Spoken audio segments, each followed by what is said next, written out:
5 minutes de français avec Pierre.com.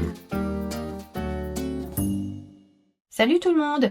C'est parti pour un nouvel épisode de 5 minutes de français. Et aujourd'hui, c'est Sébastien qui m'accompagne. Salut Sébastien, comment vas-tu? Salut Émilie, salut tout le monde. Ça va très bien, merci, et toi? Super! Aujourd'hui, on va parler d'un lieu typiquement français, les cafés parisiens. Leurs terrasses, leurs petites tables rondes, leurs serveurs pressés en chemise blanche.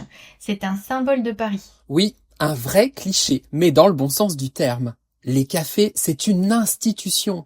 On y prend un café, on lit le journal, on observe les passants. Bref, c'est un art de vivre. Exactement. Mais avant d'en parler plus en détail, j'ai une petite question pour toi, Sébastien, et pour vous qui nous écoutez. Quel célèbre écrivain français a écrit une partie de ses œuvres dans les cafés de Paris? A. Victor Hugo, B. Jean-Paul Sartre, C. Marcel Proust. Je connais la réponse. Alors, pour garder le suspense, je laisse nos auditeurs et auditrices réfléchir. Parfait, la réponse à la fin de cet épisode alors.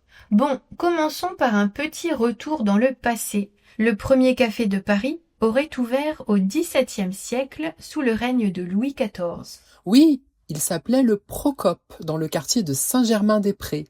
C'était un lieu très chic, fréquenté par des intellectuels, des artistes et même des hommes politiques. D'ailleurs, le café Procope existe toujours. C'est fou, non? On dit que Voltaire y buvait jusqu'à 40 tasses de café par jour. 40? Mais il devait être super nerveux, le pauvre. Oui.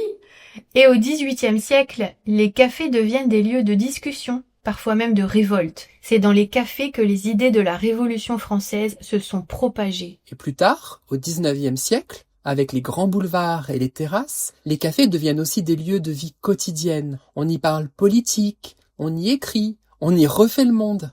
C'est vrai.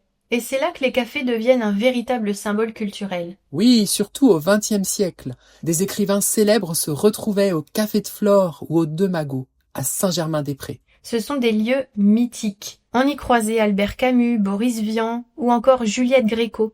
C'était un peu le quartier général des intellectuels de l'époque. Et pas seulement des écrivains. Les artistes, les peintres, les chanteurs fréquentaient aussi les cafés. Picasso, par exemple, passait beaucoup de temps dans les brasseries de Montparnasse. C'est fou de penser qu'autour d'un simple café, certaines idées et œuvres majeures sont nées. Aujourd'hui encore, les cafés restent une institution. Il y en a à tous les coins de rue, surtout à Paris. Oui, mais attention, il y a des codes. D'abord, en France, prendre un café, ça veut dire un expresso, pas un grand mug américain. Exactement. Si tu veux un grand café, il faut demander un allongé. Et si tu veux un café au lait, c'est un crème. Et puis, il y a cette habitude très parisienne, boire son café debout au comptoir. C'est rapide, ça coûte moins cher et ça permet de bavarder 2 minutes avec le serveur. Oui, et à l'inverse, s'installer en terrasse, c'est tout un rituel.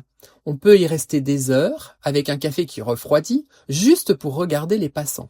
C'est vrai, c'est presque un sport national, observer les gens depuis la terrasse d'un café. Pourtant, les cafés ont beaucoup changé. Aujourd'hui, on voit aussi des cafés modernes, avec du Wi-Fi, des ordinateurs, et même des gens qui y travaillent toute la journée. Oui, c'est une nouvelle génération de cafés, plus cosy, plus internationaux, où on trouve aussi des lattés, des cappuccinos ou des cafés glacés. Et certains cafés traditionnels ont disparu, remplacés par des chaînes ou des bars à jus. Mais il reste encore cette atmosphère typique qu'on ne trouve nulle part ailleurs. Oui, ce mélange de bruit, de conversation, d'odeurs de café, de croissants, c'est vraiment unique. Et pour beaucoup d'étrangers, c'est la première image qu'ils ont de Paris. Une terrasse, un café, une baguette et quelqu'un qui lit le journal. C'est vrai, c'est un cliché, mais un cliché qu'on aime. Bon, il est temps de répondre à ma question du début. Je demandais quel écrivain français a écrit une partie de ses œuvres dans les cafés parisiens. Si je ne me trompe pas, il s'agit de Jean-Paul Sartre. Exactement. Sartre écrivait souvent au Café de Flore avec Simone de Beauvoir. Ils y passaient des heures à discuter de philosophie et de politique. Bon, avant de se quitter, petit point vocabulaire rapide. Par exemple, Émilie a utilisé le mot bavarder. Il s'agit simplement d'un synonyme un peu plus familier de discuter, parler. J'ai aussi utilisé l'expression refaire le monde. Ça veut dire discuter de tout, souvent de manière un peu idéaliste, comme si on pouvait changer les choses autour d'un café. Et enfin, j'ai parlé d'institution. Ici, ça ne veut pas dire une organisation officielle, mais quelque chose de typiquement français, une tradition, une habitude bien ancrée. Voilà, vous savez tout sur les cafés parisiens. Et vous, est-ce que vous avez déjà bu un café à Paris? Dites-le nous dans les commentaires. Et comme toujours, vous pouvez télécharger la fiche PDF avec la transcription et le vocabulaire. Elle est dans la description ou sur notre site françaisavecpierre.com. Merci à tous et à très bientôt. Salut tout le monde! 5 minutes de français, de françaisavecpierre.com.